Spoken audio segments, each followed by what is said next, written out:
Bienvenido a los cursos express sobre Photoshop. En este curso vamos a conocer qué es Photoshop, su flujo de trabajo, la configuración recomendada, los tipos de formato de imagen más habituales y las diferencias en la profundidad de color. El concepto de los cursos express es trabajar a fondo un tema. Este curso podrás repetirlo tantas veces como quieras y formular preguntas, hoy o cualquier otro día. Así, si te surge una duda dentro de un tiempo, podrás plantearla igualmente. Si tienes dudas sobre el contenido del curso, puedes escribirlas en la sección de comentarios en la parte inferior de la página, y así te las podré responder. El contenido del curso de hoy es: concepto del programa, qué es Photoshop, flujo de trabajo con Photoshop, configuración de Photoshop, véase preferencias generales, RAW de cámara, ajustes de color. También veremos formatos de imagen, RAW, TIFF, PSD y JPG. Y terminaremos con profundidad de color. En el próximo curso sobre Photoshop trataré conceptos más prácticos, sobre cómo mejorar una fotografía. El contenido previsto será sobreexponer foto, dar más luz, subexponer foto, quitar luz, ajustar color, reencuadrar una foto e interpolar, ampliar o reducir una fotografía. Vamos a empezar con el curso de hoy. Desde hace muchos años, Photoshop es el programa Resuélvelo Todo, número uno para los fotógrafos, diseñadores y aficionados a la fotografía. Existe la creencia popular de que este programa lo hace todo, incluso hay quien piensa que además lo hace él solo. Esta foto la pasas por Photoshop y ya está lista. Si bien es cierto que el potencial del programa es enorme, por regla general se usa una mínima parte de su capacidad. Hay un gran porcentaje de usuarios que limita su uso a niveles y al pincel de clonar. Tenemos a nuestra disposición un gran surtido de herramientas con multitud de ajustes para poder usarlas directamente sobre la imagen. Pero hay una serie de técnicas que nos pueden hacer maravillas al usarlas en combinación con las herramientas básicas. Estas técnicas nos pueden permitir realizar un ajuste o un retoque en una zona concreta de la imagen mientras dejamos el resto inalterable o con otro ajuste con radio. Saber reparar las imágenes, cuándo trabajar de una determinada manera y cómo hacerlo de la forma más simple, pero manteniendo la calidad necesaria, nos proporcionará la satisfacción de aprovechar realmente los recursos que tenemos a nuestro alcance con Photoshop. ¿Qué es Photoshop? Photoshop es un programa de edición de imágenes cuya finalidad cubre muchos campos. Tenemos ajustes de imagen, retoque, montaje, efectos, etc. Pero también realizan más funciones, aunque no sean sus opciones más destacadas, como edición de texto, preparación de archivos para web, maquetación, diseño, efectos 3D, etc. Hemos de pensar que Photoshop, aunque realice muchas tareas, no significa que sea el programa más adecuado o el mejor programa para usarlo con diferentes opciones. Hemos de tener siempre muy presente qué vamos a hacer y si es el programa adecuado o no para hacerlo. Por ejemplo, podemos hacer textos, podemos hacer un cartel, pero es poco probable que se nos ocurra hacer una carta en Photoshop. Aunque podemos hacerla, no es la herramienta más práctica ni cómoda para realizar esas tareas y probablemente nos faltarán algunas herramientas, con lo cual además es probable que no nos sintamos cómodos en unas funciones que no sean las suyas principalmente.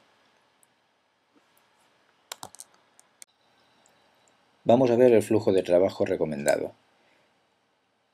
Por defecto, con Photoshop podemos usar el visualizador de imágenes o el visor de fotos Bridge, que nos va a permitir ver y seleccionar, incluso clasificar las fotografías que nos interesa trabajar.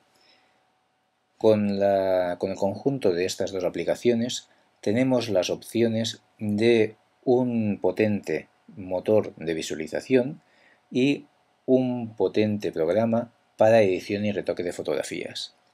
En algunos casos esta combinación es perfecta pero en otros casos esta combinación se queda corta. ¿En qué casos podemos necesitar algo más? En los casos que tenemos un archivo fotográfico generoso y queremos tener un control del archivo fotográfico, una gestión del programa, del archivo fotográfico. En ese caso, lo que vamos a hacer es usar programas pensados para la gestión del archivo fotográfico. Véase Lightroom, Capture One, etc. Este tipo de programas contienen una base de datos con la información relativa a las fotografías, por lo tanto la clasificación y catalogación de las fotografías es muy cómodo y muy ágil y podemos tener archivado todo nuestro archivo fotográfico de todos los años anteriores y actuales y futuros y poderlo sincronizar o poderlo traspasar las imágenes actuales a Photoshop para editarlas, retocarlas y devolverlo a estos programas que nos pueden gestionar el archivo fotográfico.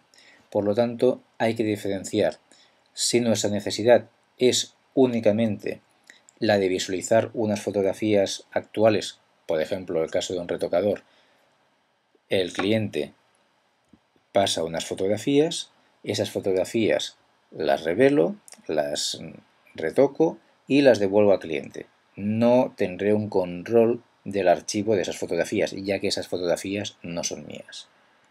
En el caso de un fotógrafo o un aficionado, las fotografías que sean propias del autor sí que me va a interesar tener un control de esas fotografías y dentro de unos meses decir, quiero presentarme a un concurso y quiero mirar las mejores fotografías que he realizado en los últimos meses. O quiero actualizar la página web, la sección de fotografía de retrato, de alimentación o de lo que sea, y quiero mirar cuáles son las mejores fotografías de la última semana o del último mes. Estos programas de gestión serán realmente muy útiles para poder trabajar y localizar las imágenes. No obstante, se quedan cortos en cuanto a precisión a nivel de edición y retoque. Sí que permiten ajustes básicos de luz, color, incluso de efectos de objetivo, etc.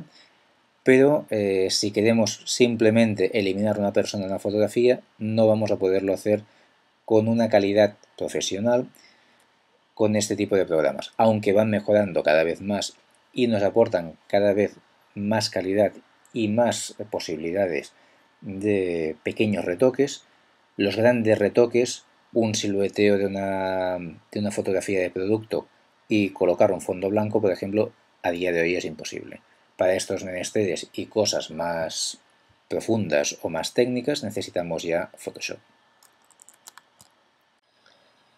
Vamos a ver las preferencias de Photoshop. En las configuraciones de Photoshop, nosotros podemos escoger una serie de configuraciones que sean más o menos adecuadas para nuestro flujo de trabajo.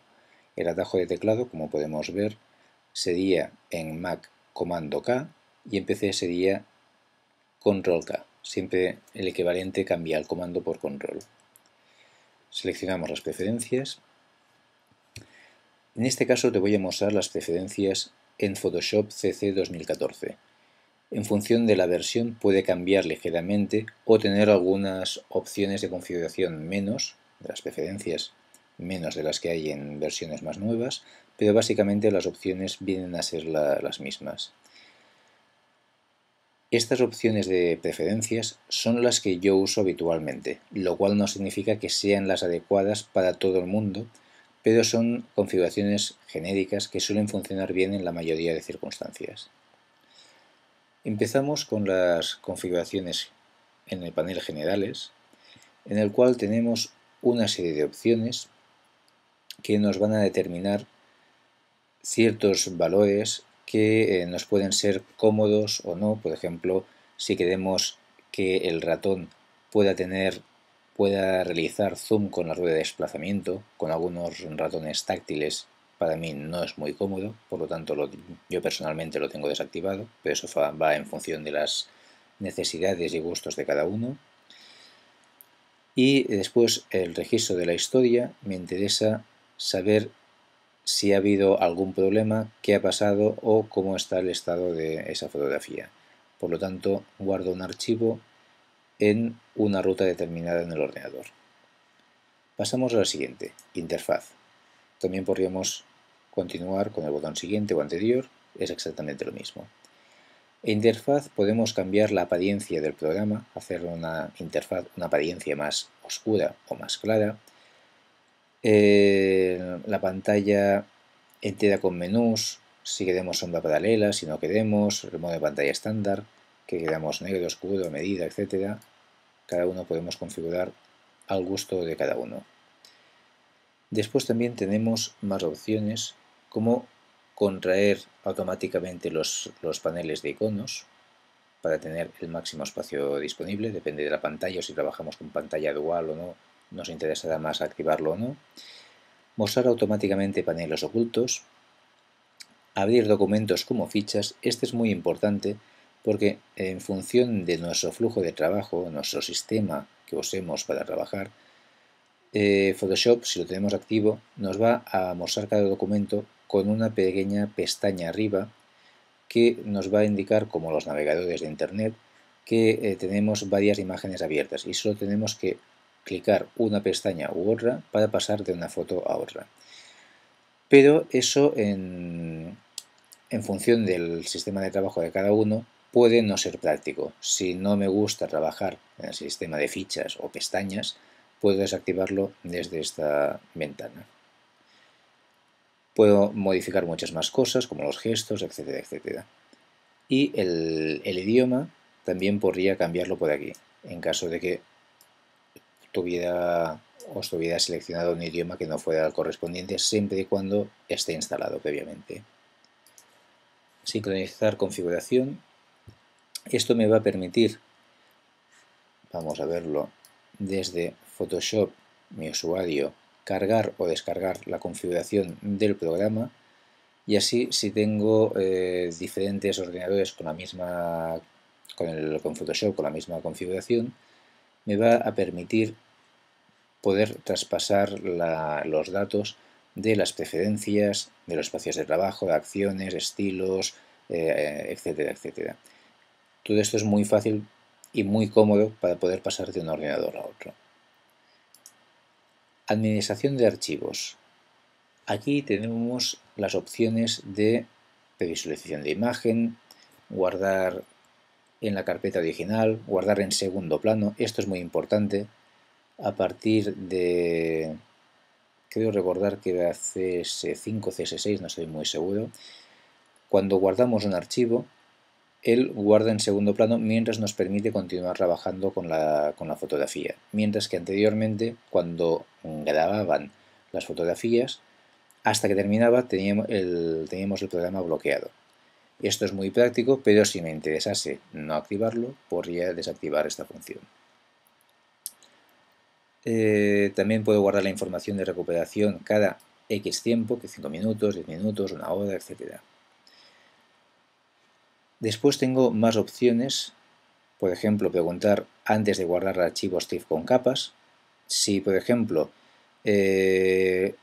tuviera un flujo de trabajo en el cual los PSDs los guardo con capas y los TIFF son una imagen final sin capas, en ese caso me interesa, por ejemplo, que me pregunte antes de guardar archivos TIFF con diferentes capas por si no me he dado cuenta que no he acoplado la imagen. En el caso de que no me interese, pues lo puedo desactivar. También puedo desactivar la compresión de archivos PSD, etc. Otra de las opciones interesantes, puedo ir a preferencias de RAW de cámara directamente desde este botón en administración de archivos y cargará directamente el panel de control de cámara RAW. O también podría ir a Photoshop preferencias, RAW de cámara y sería exactamente lo mismo. Vamos a ver qué opciones tenemos en preferencias RAW de cámara.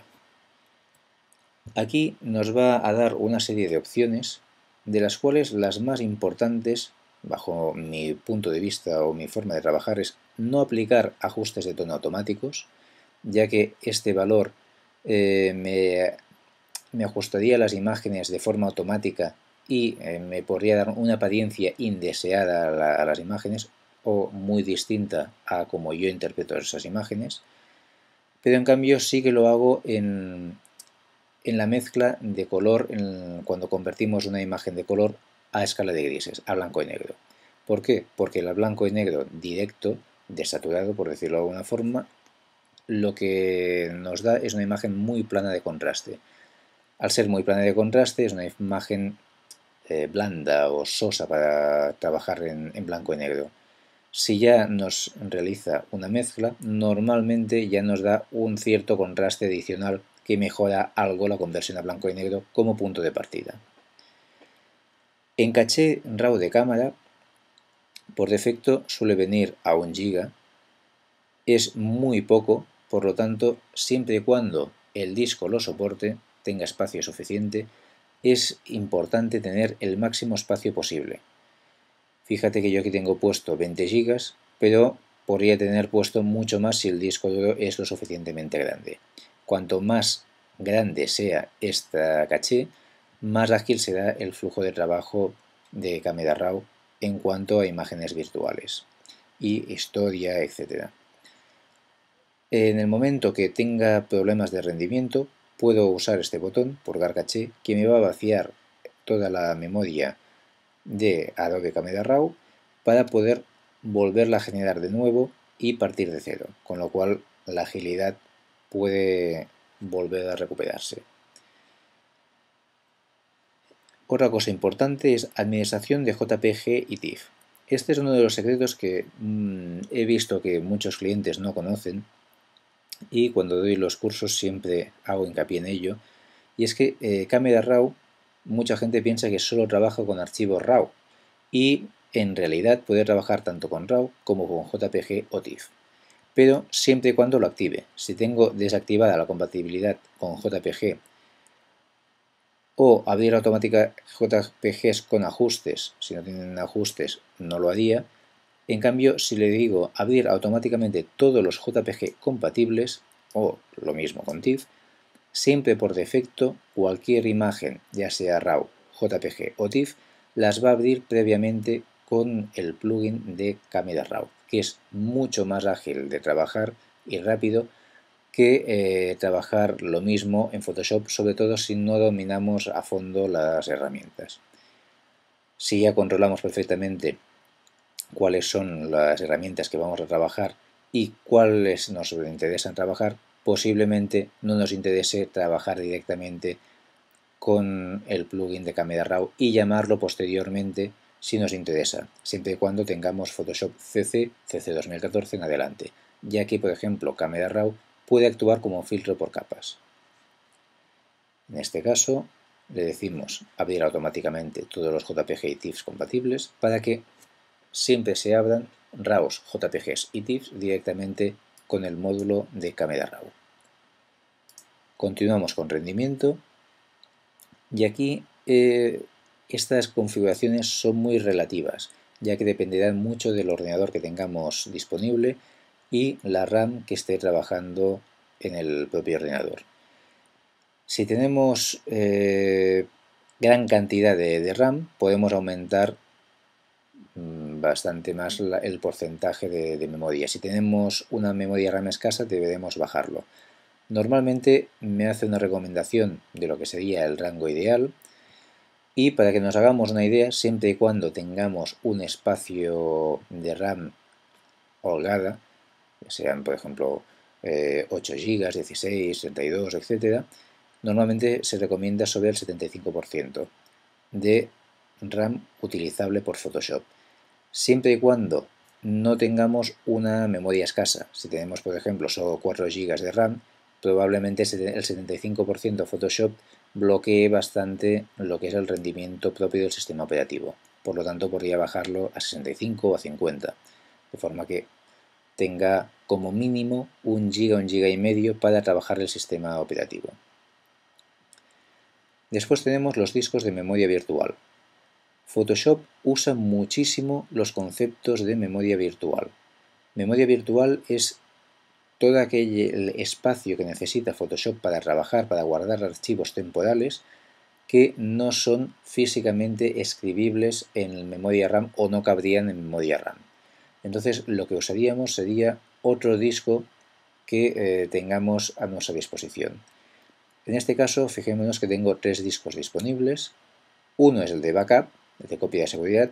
No suele ser un disco rápido, ya que la copia de seguridad no precisa una gran rapidez de comunicación. Si lo tenemos mejor, pero no es imprescindible. Mientras que el disco de sistema o el disco de trabajo sí que son discos o deben ser discos rápidos y de conexiones rápidas, para que podamos tener almacenado el sistema operativo, nuestras imágenes, etc., y el acceso a los mismos sea de una forma realmente rápida. Como tenemos un disco, que es el disco de sistema, en el cual tenemos el sistema operativo y los programas, si en él usamos la memoria virtual como disco principal, lo que vamos a hacer es ralentizar mucho el trabajo. Por lo tanto, siempre que tengamos más de un disco y sean discos rápidos, es recomendable colocar el disco de trabajo, el disco que no sea el disco del sistema, como disco principal, mientras que el disco del sistema lo podemos tener como disco secundario. Fíjate que puedo subir o bajar la prioridad del disco. El que esté más arriba es el que Photoshop le dará prioridad para trabajar, y el que tenga desactivado no lo usará para trabajar si le hace falta. En este caso estoy usando este método de discos para trabajar. Estados de historia. Los estados de historia por defecto en la configuración me viene con 20 estados. ¿Esto qué implica? Que Photoshop permite ir hacia atrás hasta 20 acciones que he realizado anteriormente para poder deshacer si me he equivocado en alguna parte del proceso. Esto en algunos casos es muy escaso. Si hago muchos cambios en una imagen, 20 pasos son realmente pocos.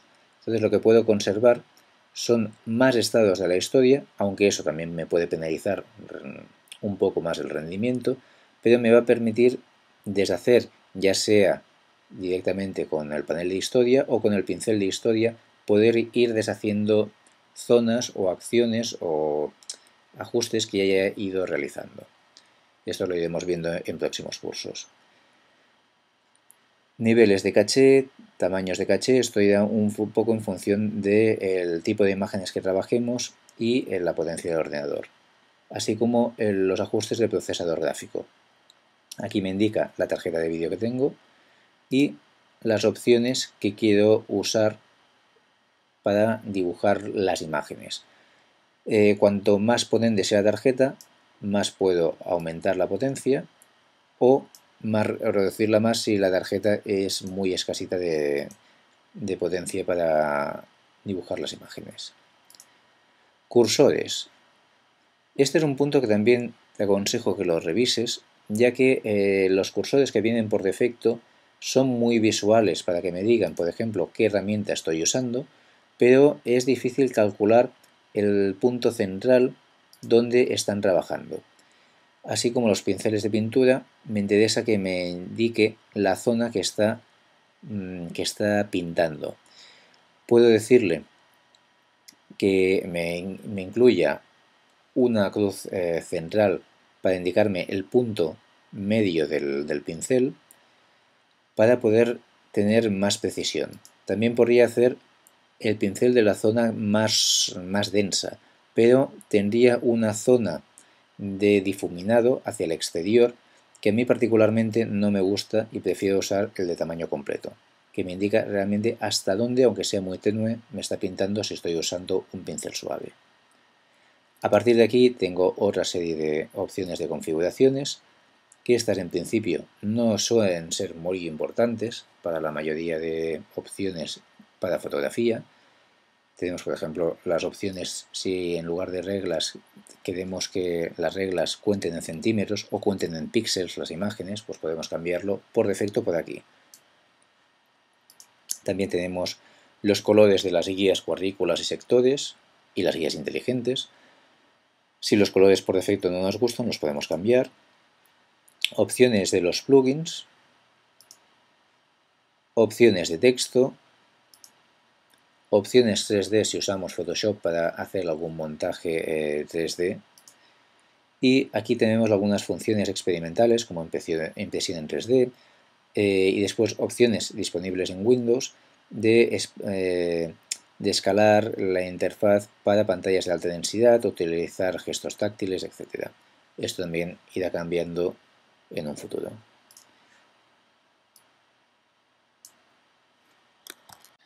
Vamos a configurar los ajustes de color. Para ello vamos a buscar ajustes de color. En la abajo de teclado Photoshop siempre me lo muestra, en este caso sería mayúsculas comando K para Mac, mayúsculas control K para PC.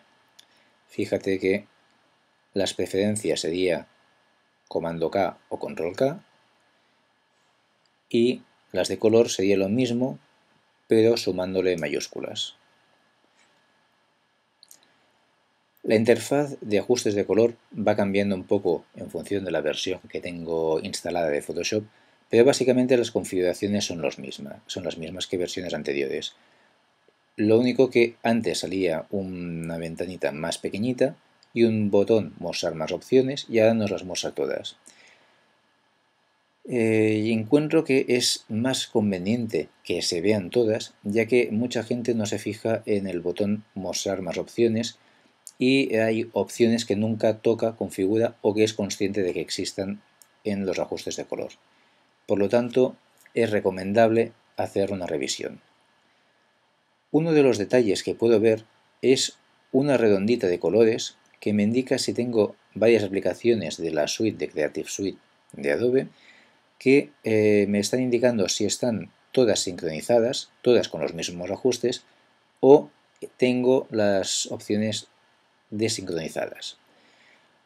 Estas son una configuración para impresión que me he realizado para mi flujo de trabajo, pero por defecto en algunas ocasiones me puedo encontrar con una configuración distinta. Fijémonos que tengo varias opciones y aquí por ejemplo tengo opciones de Europa, después tengo configuraciones de Japón, de Norteamérica, etc. Entonces, en función de mi lugar de residencia, del lugar que estoy trabajando, como punto de partida puedo buscar las opciones de mi zona. Fíjate que al cambiar la configuración de color, automáticamente la rueda de color me está avisando de que ya no están sincronizadas las opciones de color con las otras aplicaciones de la Creative Suite, ya que al cambiarlo algo no es igual. En este caso, yo lo que hago es crearme mis configuraciones propias y después las guardo con la opción guardar. Al darle a guardar me va a preguntar un nombre y me va a permitir guardar esa configuración. Es importante que en esa configuración, en la descripción del nombre, tenga algo que defina más o menos para qué sirve esa configuración de color. Básicamente tengo dos configuraciones con las cuales trabajo habitualmente, una impresión y otra web. Vamos a ver las diferencias. Cuando trabajo con opciones de impresión, los espacios de trabajo, que son, digamos, las paletas de color genéricas con las cuales se supone que estoy trabajando las imágenes, estoy trabajando por defecto con un espacio de trabajo llamado Adobe RGB 1998. Tengo otros espacios, algunos incluso más grandes, como el Profoto RGB, aunque es más difícil de trabajar, o espacios de trabajo más pequeños como sRGB, ideal para web, monitores y algunos laboratorios. En este caso, tengo configuradas las opciones que me interesan con los espacios correspondientes y en opciones de conversión lo que escojo es el motor, por ejemplo, que va a trabajar o a interpretar los cambios de color. Es decir, si tengo una imagen con una gama de color más grande de lo que puedo llegarla a imprimir y tengo que hacer una compresión de gama de colores, quien va a hacer el cálculo de esa compresión puede ser el motor del propio Photoshop, el motor de Adobe, o el motor del sistema operativo. En este caso, también podría cargar otros motores, pero en este caso, que tengo los dos más habituales, recomiendo normalmente usar el propio de Adobe. ¿Por qué? Porque este motor suele ser el más popular, ya que Photoshop es la aplicación más popular en gestión de imágenes, por lo cual este motor se supone que será más estandarizado y tendrá unos resultados más previsibles y más iguales respecto a clientes, proveedores, etc. El propósito es la forma en la cual estoy comprimiendo la gama de colores. Por hacer una descripción rápida, en este caso el colorimétrico relativo es el que se usa en artes gráficas y es el que suele ser más adecuado para imprimir o el más adecuado para mantener los tonos de las zonas más saturadas comprimido, mientras que las zonas menos saturadas, con tonalidades más claritas, por decirlo de alguna forma, se preservan y se quedan exactamente iguales. Por decirlo de una forma rápida, lo que haríamos es solo comprimir la gama de color extrema, los colores extremos. Por lo tanto, la apariencia de la imagen de colores un poco subidos a colores menos saturados se quedaría igual. Lo único que haríamos es comprimir la gama de colores más saturados. Y el resto de opciones los dejo de esta forma. Mientras que para web, fíjate que el espacio de trabajo lo cambio a sRGB porque es el espacio de trabajo que representa la gama de colores que puede representar un monitor estándar. Por lo tanto, todo lo que sea destino web, su finalidad será visualización a través de monitor. Por lo tanto, usar paletas de colores más amplias que un monitor estándar no es capaz de reproducir no suele ser una idea muy práctica. En este caso mantengo el mismo motor, pero el propósito lo cambio. Y en este caso lo que hago es cambiarlo al perceptual, o llamado también método fotográfico. El propósito perceptual lo que hace es comprimir la gama de colores de forma proporcional. Por lo tanto, toda la gama de color que no me cabe de una imagen cuando la paso a una paleta de colores más pequeña, lo que hago es comprimirla proporcionalmente. Si estos conceptos son demasiado técnicos, tampoco es importante que los tengan muy claros el por qué está haciendo, y lo que sí puedo hacer es hacer un acto de fe y seguir las recomendaciones en función de si voy a imprimir o voy a usar la opción de imagen para web. Estos son los consejos que te doy a nivel de configuración. Y guardamos también estas configuraciones y en función de si vamos a coger imágenes y trabajarlas para destino impresión o para destino web, usaré un espacio de color, unos ajustes de color o otros ajustes de color. Formatos de imagen. A nivel de cámaras digitales, normalmente podemos disparar en formato RAW o JPG. Excepcionalmente, en alguna cámara también podemos encontrar formato TIFF.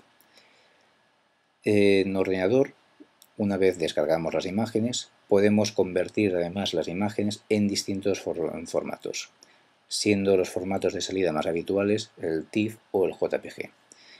Por lo tanto, el archivo RAW, el formato RAW, sería un concepto relacionado con la cámara. Es el tipo de formato o tipo de fichero ideal en la captura. Posteriormente también, si trabajamos en Photoshop, tendremos un nuevo formato del que hablaremos al final, que será el formato PSD. Centrándonos en las imágenes digitales, en los formatos que podemos trabajar directamente, tenemos RAW como formato de cámara y TIFF y JPG como formatos finales. Los formatos más habituales suelen ser este tipo de ficheros y las diferencias entre ellos lo suelen hacerlo ideales en función de las condiciones de trabajo que tenga en cada momento. No existe un formato bueno o malo, depende de nuestras necesidades. Puede convenirnos más usar uno habitualmente y usar otro puntualmente para un tipo de trabajo en concreto o una salida en concreto, laboratorio, imprenta, web, etc. Empezamos con el formato RAW. RAW es el tipo de archivo más versátil ya que mantiene toda la información de la imagen en el instante de la toma. No tiene ningún ajuste aplicado, lo tienen solo memorizados. Y estos son contraste, nitidez, temperatura de color, tono, etc. Al no tenerlo aplicado, lo podemos modificar en cualquier momento, con lo que si nos encontramos con un ajuste incorrecto o mejorable, podremos cambiarlo sin pérdida de calidad. Estos archivos contienen 12 o 14 bits por canal de color. Es un inconveniente al no estar procesado que estas imágenes no se pueden imprimir directamente y no se pueden enviar a una web o normalmente a un cliente de forma directa, porque es un archivo de proceso, pero no es un archivo final. Por lo tanto, todos los archivos RAW deberán aplicar los ajustes que nos vienen por defecto o modificarlos y convertirlos en otro tipo de fichero, otro tipo de formato.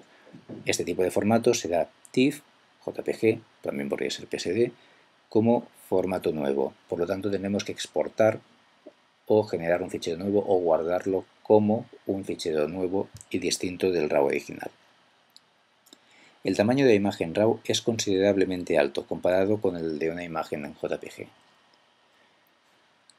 El formato TIFF es un tipo de archivo ya procesado, por lo tanto ya tiene aplicados los valores de color, luminosidad, etc. Como ya hemos realizado la interpretación de la imagen, en caso de error tendremos menos margen de ajuste ya que perderemos más calidad que un archivo RAW. El archivo RAW no significa que podamos modificarlo absolutamente sin pérdida de calidad, pero aún conserva mucha más información, por lo tanto el sacrificio de pérdida de calidad es mucho menos significativo. Este tipo de imágenes, las TIFF, directamente adquiridas por una cámara digital, ya tienen procesada la información de color y siempre se presentan en 8 bits por cada canal de color. El tamaño de este formato es muy grande y por consiguiente lo hace poco práctico para su uso desde la cámara. Es un formato muy útil para su ajuste y manipulación, ya que carece de pérdida de calidad por compresión, cosa que sí sucede en el archivo JPG. Al perder tamaño, pierde algo de información.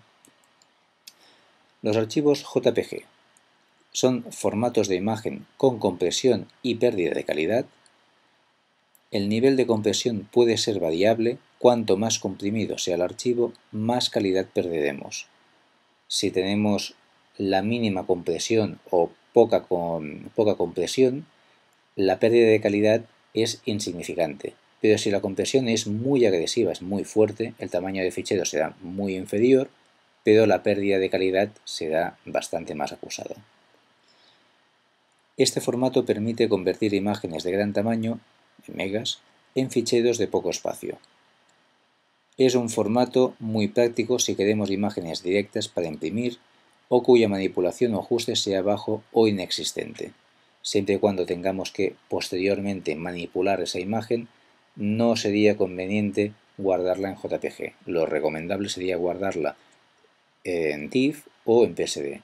Y cuando tengamos la imagen completamente acabada, la guardaríamos en formato JPG. Ahora vamos a ver, en el caso de trabajar con Photoshop, el formato PSD. PSD es un formato muy parecido al TIFF. No es un formato que soporte cualquier tipo de cliente o de impresora, por ejemplo, no le podemos dar un formato en PSD, pero admite trabajar igual que el TIFF en capas, permite conservar trazados, trabajar en 8 bits, en 16 bits, en 32 bits, en infinidad de funciones y guardar todas las informaciones relativas al archivo que vaya teniendo en Photoshop, máscaras, etc. Este tipo de fichero también lo podemos sustituir por un TIFF que hace o soporta más o menos las mismas funciones que el formato PSD. ¿Cuándo usar PSD y cuándo usar un formato TIFF? Mi consejo para efectos prácticos es usar el formato PSD siempre y cuando la imagen no sea una imagen acabada y cerrada para entregar al cliente. Y TIFF sería el formato que yo conservaría para darle al cliente como imagen terminada. Es decir, si una imagen precisa muchos ajustes, muchas capas, máscaras, trazados, etc., todo eso lo realizaría y lo guardaría en un formato PSD. Y ese formato me lo guardaría en mi archivo fotográfico por si el cliente considera que la fotografía no es correcta o se ha de modificar algún valor. Como conservo todos los cambios en diferentes capas, si trabajo con capas, máscaras, etc., puedo modificar con el mínimo tiempo invertido posteriormente. No tendré que volver a procesar toda la imagen porque algo en mitad del proceso ha cambiado y el resultado final debe ser de nuevo distinto al que yo he entregado.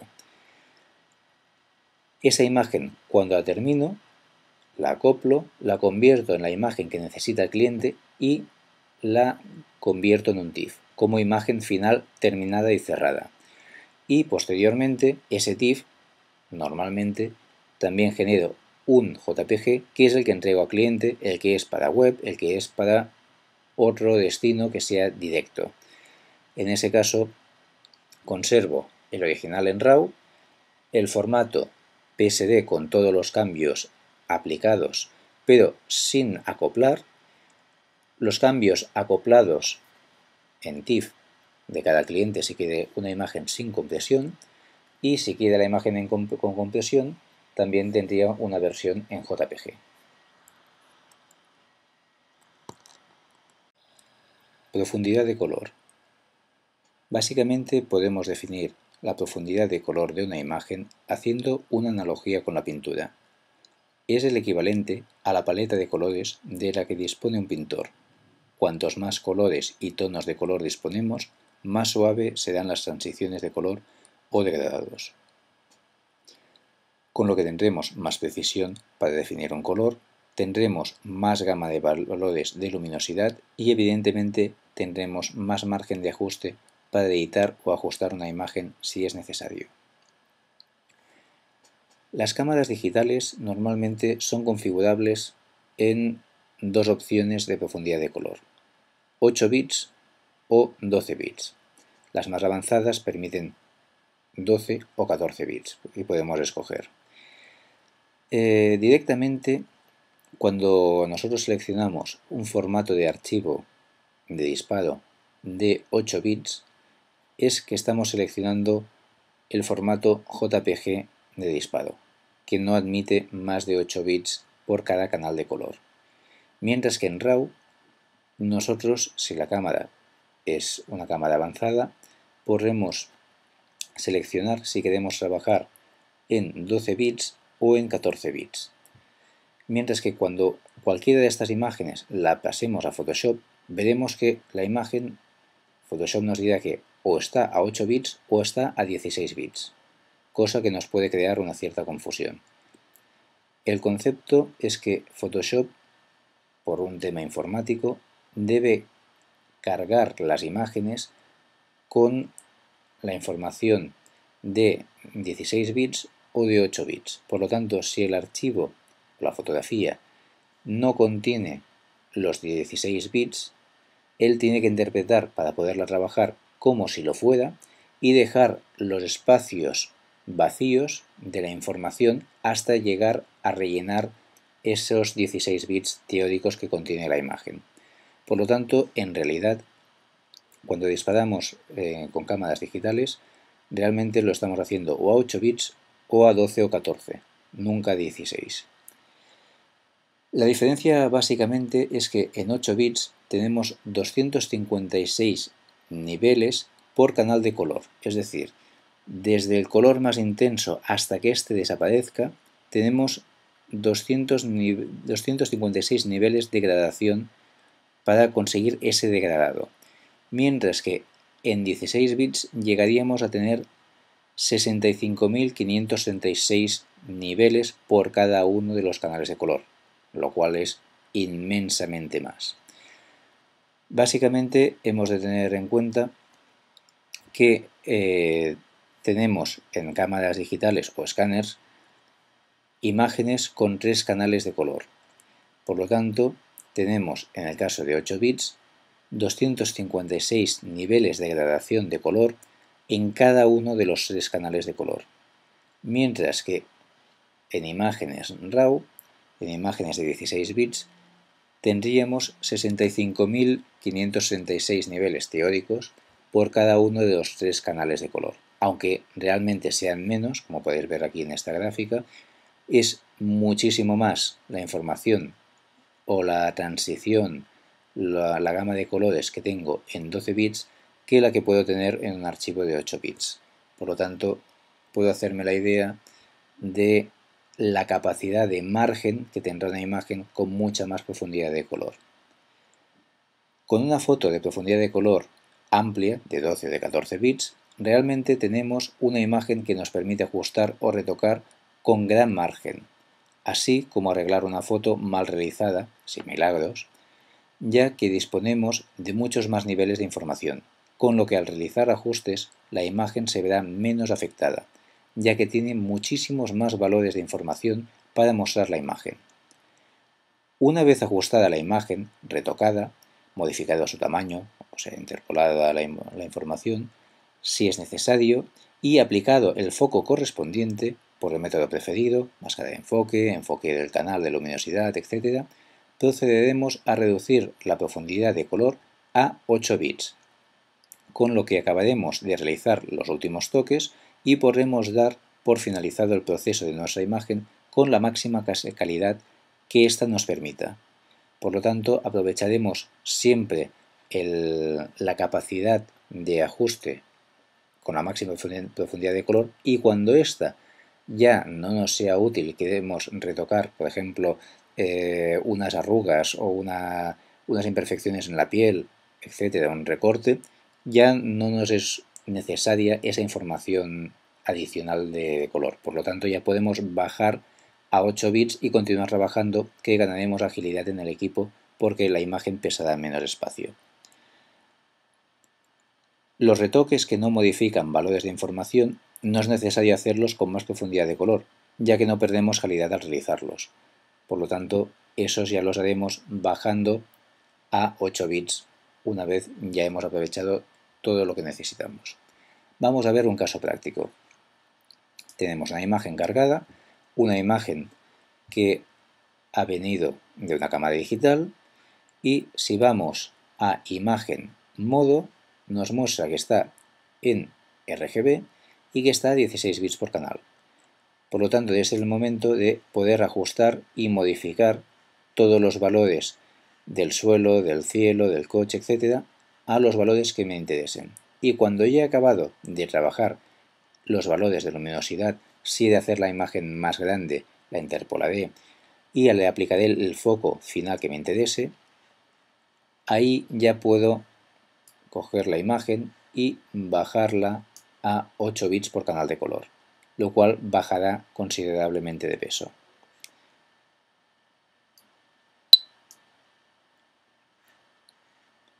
Aquí hay unos filtros aplicados.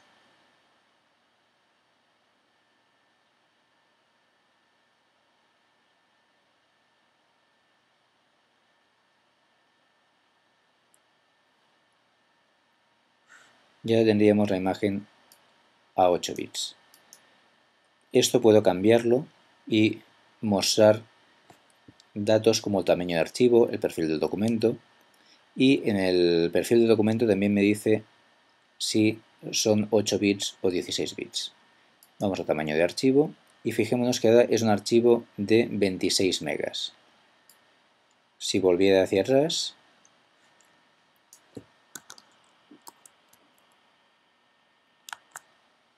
este archivo automáticamente se convierte en un archivo de 53 megas, ya que tengo mucha más información de color y eso pesa mucho más en el tamaño de archivo. Si te han surgido dudas sobre el curso de hoy, recuerda que puedes escribirlas en la sección de comentarios en la parte inferior de la página, y así te las puedo responder. Gracias por tu asistencia y hasta el próximo curso.